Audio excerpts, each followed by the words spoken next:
সালামু আলাইকুম প্রিয় শিক্ষার্থীবৃন্দ, কেমন আছো সবাই? আমি মোহাম্মদ মাজহারুল ইসলাম এখন তোমাদের ক্লাস 12 এর কেমিস্ট্রি সেকেন্ড পেপার এর চ্যাপ্টার 5 যেটা ইকোনমিক কেমিস্ট্রি এর ফোর্থ ক্লাস নিচ্ছি। আজকে আমাদের আলোচনার টপিক হচ্ছে effect of pollutant of different industries, recycling of metal and nano particle. শুরু করি আমাদের ক্লাস। শুরুতে আমাদের discussion of the previous topics, তার মানে এর আগের ক্লাসগুলোতে আমরা যে বিষয়গুলো শিখছি এগুলো কতটুকু মনে আছে সেটা একটু দেখা যাক। এখানে কয়েকটা কোশ্চেন দেওয়া আছে অবজেক্টিভ প্যাটার্নের, দেখি এগুলো আমরা আনসার করার চেষ্টা করি। প্রথম যে কোশ্চেন দেওয়া আছে সেটা হচ্ছে which one is a formula of gypsum. জিপসামের ফর্মুলা কোনটি? A calcium sulphate H2O, B calcium sulphate 2H2O, C zinc sulphate 7H2O এবং ডি জিঙ্ক সালফেট 2H2O। কোনটা? তাহলে বি, যেটা হচ্ছে ক্যালসিয়াম সালফেট 2H2O।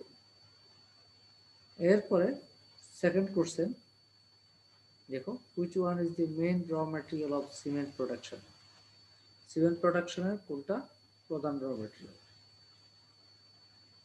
এ salt cake, B limestone, C soda ash এবং D China clay. কোনটা?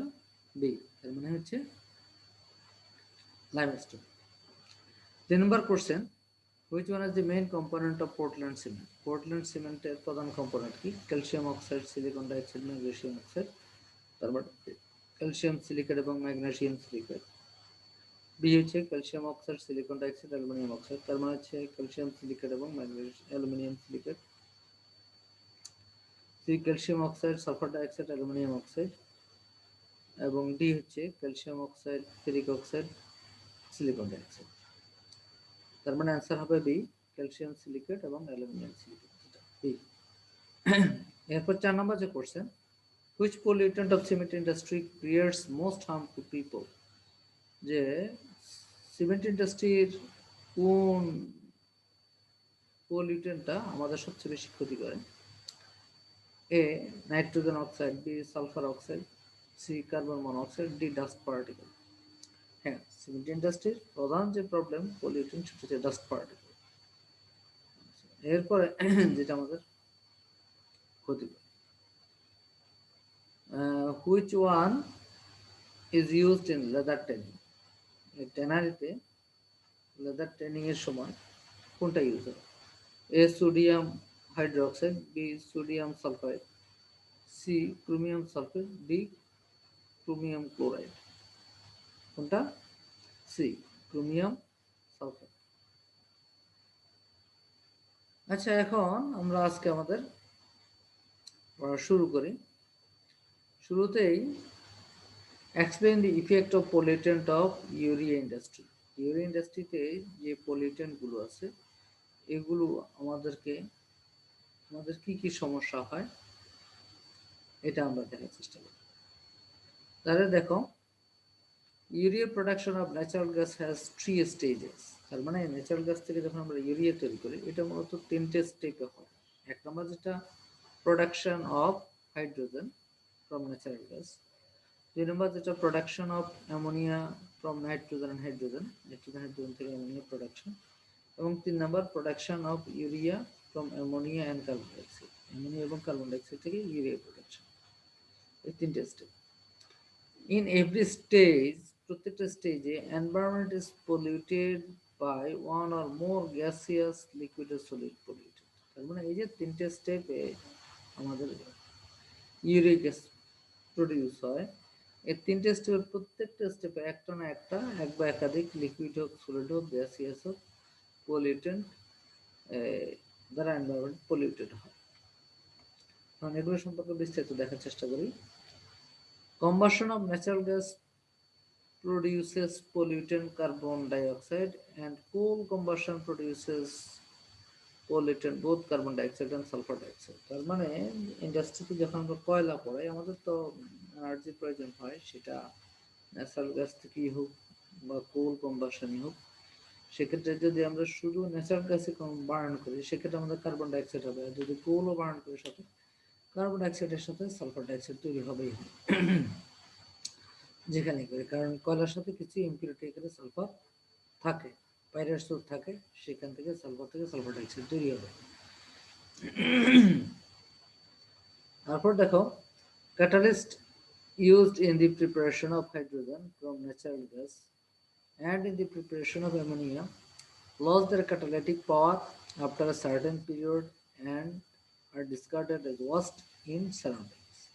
তার মানে ন্যাচারাল গ্যাস থেকে যখন আমরা হাইড্রোজেন তৈরি করতেছি, এরপর হাইড্রোজেন মিলে যখন অ্যামোনিয়া তৈরি করতেছি, প্রত্যেকটা স্টেপে আমাদের বিভিন্ন ক্যাটালিস্ট ইউজ করি। আর এই ক্যাটালিস্টগুলো একটা নির্দিষ্ট সময় পরে কিন্তু তাদের ক্যাটালিটিক পাওয়ারটা নষ্ট হয়ে যায়, তখন আমরা এগুলো সাধারণত ফেলেই দিই।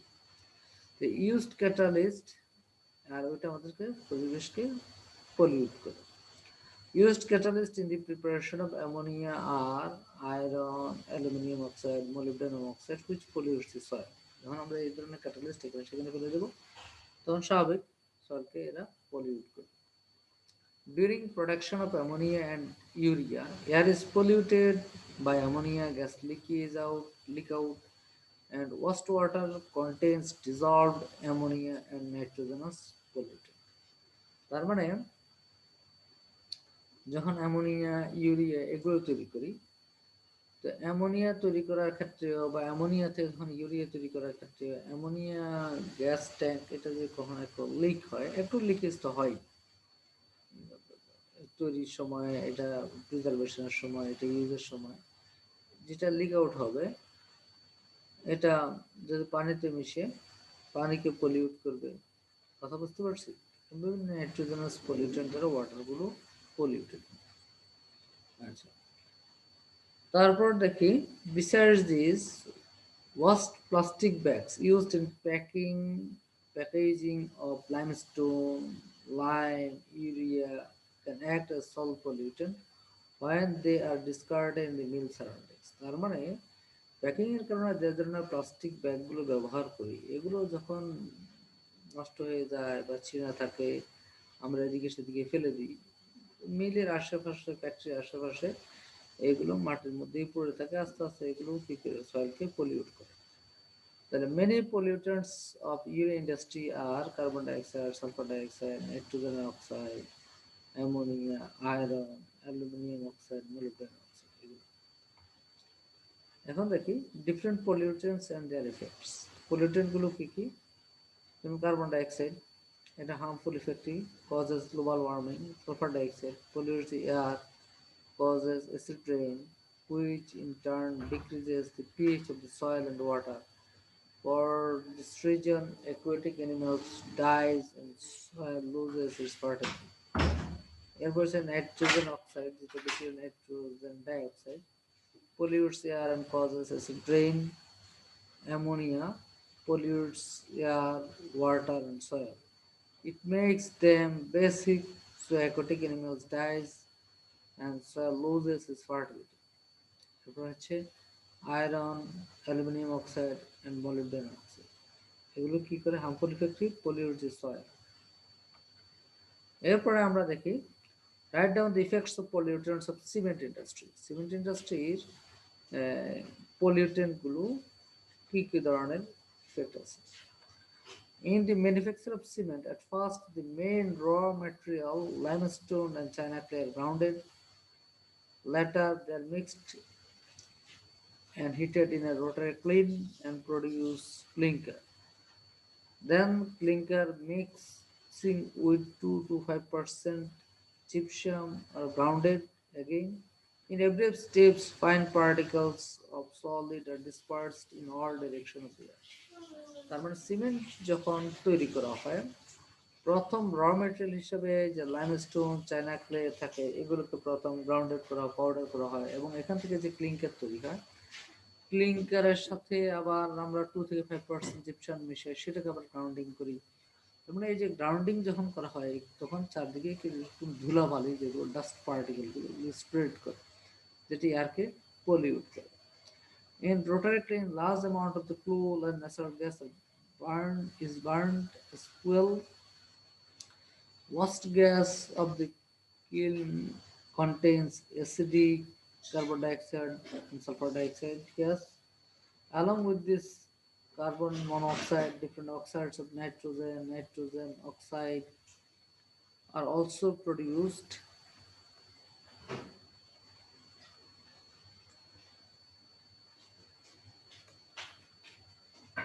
that pollute the air.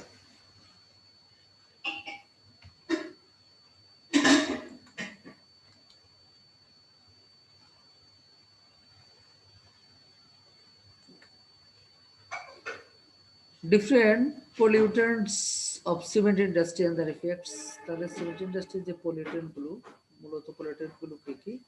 Fine particles of limestone, clay and clinker, fly ash, carbon dioxide, sulphur dioxide, nitrogen oxide, এইগুলো হচ্ছে মূলত সিমেন্ট ইন্ডাস্ট্রির পলিউটেন্ট। এগুলো হার্মফুল ইফেক্ট কি? Fine particles create different diseases of respiratory system. দুই নম্বর হচ্ছে acidic gases causes acid rain, which in turn decreases the pH of soil and water. For this reason, aquatic animals dies and soil loses its fertility. এরপর আমরা দেখি explain the pollution process of textile industry. Textile industry কিভাবে environment pollute করে? From textile industries, different fibers and threads and wasp cloth cuttings are rejected as waste, or these solid waste do not do much problem in environment. তার মানে এই textile industry থেকে সাধারণত সুতা, কাপড় কাটা এগুলো চারদিকে যেগুলো ছড়াইয়া যায়, এগুলো আসলে আমাদের প্রবলেম অত বড় প্রবলেম না। বড় প্রবলেমটা পরেরটা। পরেরটা কি? In textile, main problem are created by hundreds of dyeing chemicals. About 10 to 25% of these are misused in dyeing of different clothes. Again, 2 to 20% of the textile dyes as waste pollute the surrounding surface water. Most of these dyes and their dissociation products, such as benzidine, naphthalene, and other aromatic compounds, can act as carcinogens and mutagenic of animal cells. তার মানে টেক্সটাইলের প্রধান সমস্যা হচ্ছে এই ডাইংগুলো, রংগুলো, ডাইগুলো যেগুলো use করা হয়, এই রংগুলোর একটা অংশ মিসইউজড হয়, বিভিন্নভাবে সারফেস ওয়াটারে মিশে যায়। ওইটাই মূলত আমাদের জন্য সবচেয়ে বেশি ক্ষতির কারণ, এবং এগুলো কার্সিনোজেন এবং মিউটাজেনিক হিসেবে কাজ করতে পারে, কারণ তার মানে ক্যান্সার তৈরি করতে পারে। The pollutants of dyeing industries are dyeing industry pollutant গুলো কি কি? Aromatic amines, the huge dyeing agents, base and salts for compounds of heavy metals like lead, chromium, cadmium, mercury, nickel, and cobalt. Dyes mixing with water makes it colorful, decreases its DO, and increases its beauty and TDS. তাহলে টেক্সটাইলের এই চার ধরনের পলিউটেন্টগুলো আমরা দেখি, এবং এগুলো বিভিন্নভাবে এনভায়রনমেন্টকে pollute করে। এদের এই হার্মফুল ইফেক্টগুলো দেখার চেষ্টা করি। যেমন different wash cloths of the trade. Wash cloths pollute the environment. কারণ ছেঁড়া কাপড় চোপড় এখানে সেখানে পড়ে থাকে, এটা এনভায়রনমেন্টকে তো স্বাভাবিক একটু পলিউট করেই। কিন্তু পরেরগুলো বেশি বেশি গুরুত্বপূর্ণ। সেটা হচ্ছে কি দেখি, different dyeing agents. Dyeing agents mixing with water decreases DU, increases purity and TDS. তার মানে ডাইং এজেন্ট গুলো পানির সাথে যদি মিশে, স্বাভাবিক পানির ডিজলভ অক্সিজেন লেভেল যেটা কমে যাবে, পানির biological oxygen demand, total dissolved solid, BOD, TDS যেগুলো আছে এগুলো বেড়ে যাবে। তারপরে আমরা 3 নম্বর পয়েন্ট এবং 4 নম্বর পয়েন্ট, যেটা 3 নম্বর পয়েন্ট হচ্ছে compounds of heavy metals like lead, chromium, cadmium, mercury, nickel, cobalt। 4 number হচ্ছে nickel, sulphide, sodium hydroxide, organic acids and aromatic elements. এগুলো কি করে? Heavy metals entering in the food chain through crop production causes cancer and different complex diseases. Heavy metal এবং এই কম্পাউন্ডগুলো এরকম বিভিন্ন ধরনের disease. ETP, what is ETP? ETP হচ্ছে chemical contaminated industrial waste water is called effluent. তার মানে industry থেকে যে ওয়েস্ট ওয়াটারগুলো বের হয় এগুলোর মধ্যে বিভিন্ন কেমিক্যাল তো থাকেই, এটাকে আমরা ইফ্লুয়েন্ট বলতেছি। The plant set up in industry to separate the harmful chemicals from outgoing industrial wastewater is called effluent treatment plant. তার মানে ইন্ডাস্ট্রিয়াল যে ওয়েস্ট ওয়াটার যেগুলো বের হয়ে চলে যাচ্ছে এইগুলোকে থেকে হার্মফুল কেমিক্যালস গুলো সেপারেট করার জন্য যে প্লান্ট সেট আপ করা হয় এটাকে আমরা বলতে ইটিপি। আচ্ছা, why ETP is used in industry? ইন্ডাস্ট্রিতে এটিপি বসানোর দরকার কি জন্য? দরকারটা হচ্ছে industrial effluent usually refers to wastewater of industries which is contaminated with toxic chemicals. তাহলে ওয়াস্ট ওয়াটারের মধ্যে বিভিন্ন টক্সিক কেমিক্যালস থাকে। To use this water some treatment is necessary in order to make it free from pollution. তার মানে এই ওয়াটারটা যদি ব্যবহার করতে হয়, যেমন যদি পুকুরের মধ্যে পড়ে তাহলে সেখানে একুয়াটিক অ্যানিমেলসগুলো থাকবে, খাল বিলে ওইখানে মাছ, এই অ্যাকোয়াটিক অ্যানিমেলসগুলো থাকবে। কৃষিকাজে যদি ব্যবহার করি আমরা এগ্রিকালচারাল ওয়ার্কে, তাহলে এইগুলোকে আগে এই কিছু ট্রিটমেন্ট করে নিতে হবে, এই ধরনের হার্মফুল কেমিক্যালসগুলোকে সেপারেট করতে হবে।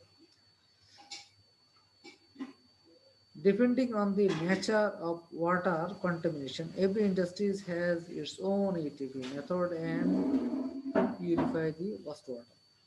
তার মানে কি কি ধরনের এক এক ইন্ডাস্ট্রিতে এক এক ধরনের পলিউশন থাকে।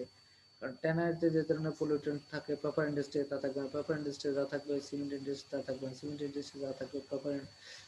তার মানে এরকম সব ইন্ডাস্ট্রিতে একই রকম পলিউশন তৈরি হবে না। ইন্ডাস্ট্রি বুঝে এক এক ইন্ডাস্ট্রিতে ওইখানে ওয়াটার কন্টামিনেশন অনুসারে ওভাবে ইটিপি মেথড সেট করতে হবে। What is recycling? Recycling আসলে কি? Recycling is the process of converting old and waste materials into new materials and objects. পুরাতন যে সমস্ত নষ্ট জিনিসপত্র থাকে, প্লাস্টিকের হোক মেটালের হোক, এইগুলো ভেঙে নতুন প্লাস্টিক প্রোডাক্ট অথবা নতুন মেটাল প্রোডাক্ট তৈরি করার প্রসেসটাকে বলছি আমরা recycling. What are the good effects of recycling? Recycling করলে আমাদের সুবিধা কি, লাভটা কি, প্রফিটটা কি, গুড ইফেক্টগুলো কি? Recycling is such a process through which old or waste materials are converted into new materials. It has many good effects. These are recycling এর good effect গুলো কি? Number one, to save natural resources. আমাদের যে natural resource যেটা থেকে নতুন নতুন product তৈরি করে সেটা আর ইউজ করতে হচ্ছে না, পুরাতন জিনিস দিয়ে আমরা প্রোডাক্ট তৈরি করতে পারছি, সেই হিসেবে ন্যাচারাল রিসোর্সটা প্রিজার্ভ হচ্ছে।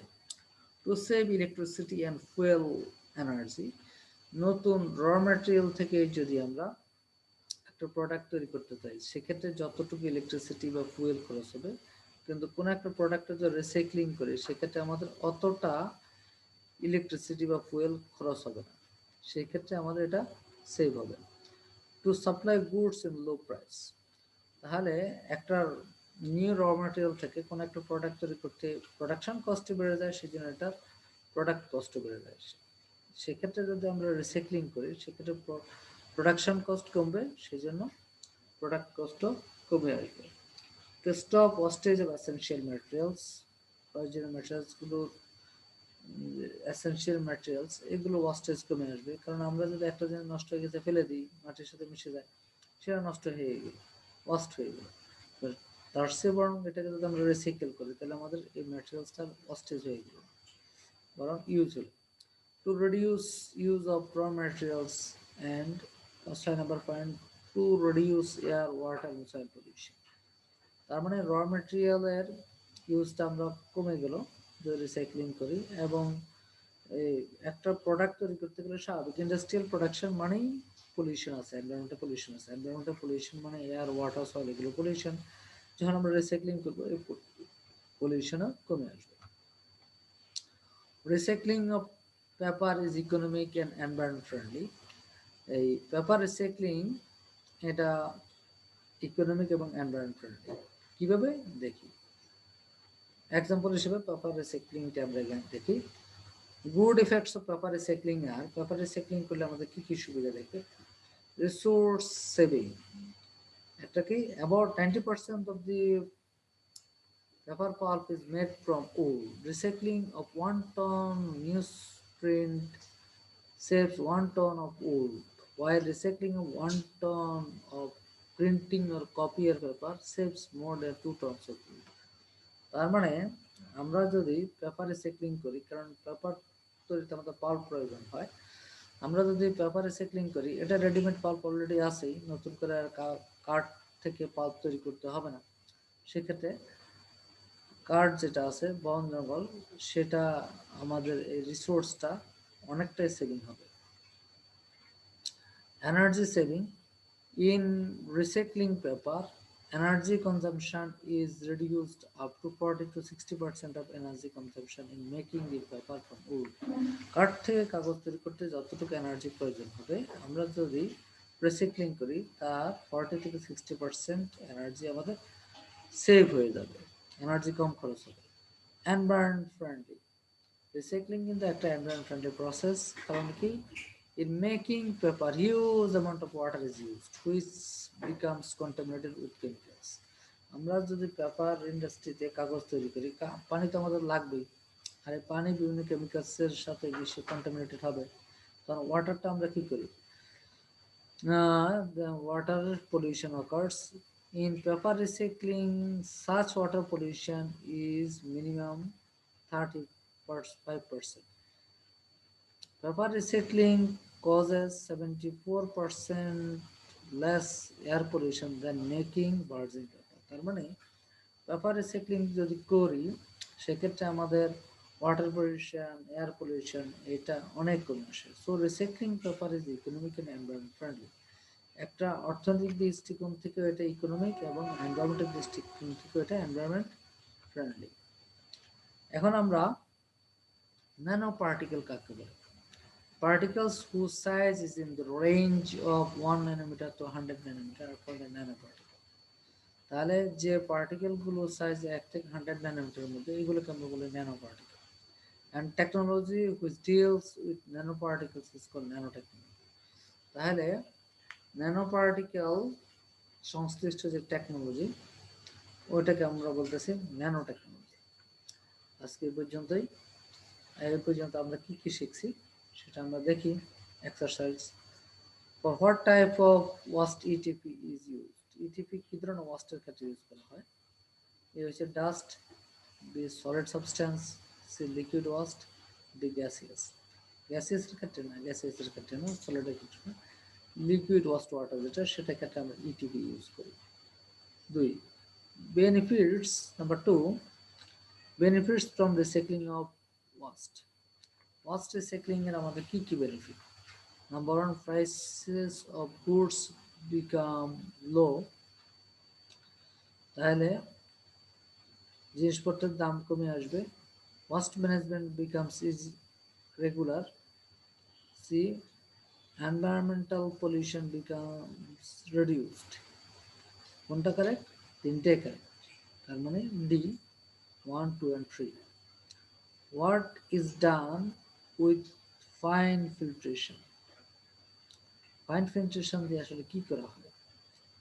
separates poisonous gas and pollutant. B, separates component from liquid waste. C, separates solid particles from liquid. D, separate dust from gas pollutant. Gas pollutant থেকে ডাস্ট গুলোকে সেপারেট করা হয় ফাইন ফিল্ট্রেশন দ্বারা।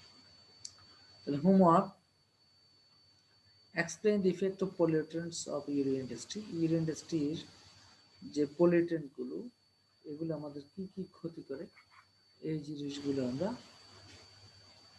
জানবো, মুখস্থ করব এবং লিখে প্র্যাকটিস করব। আজকে এ পর্যন্তই, ইনশাআল্লাহ পরে আবার দেখা হবে। আল্লাহ হাফেজ।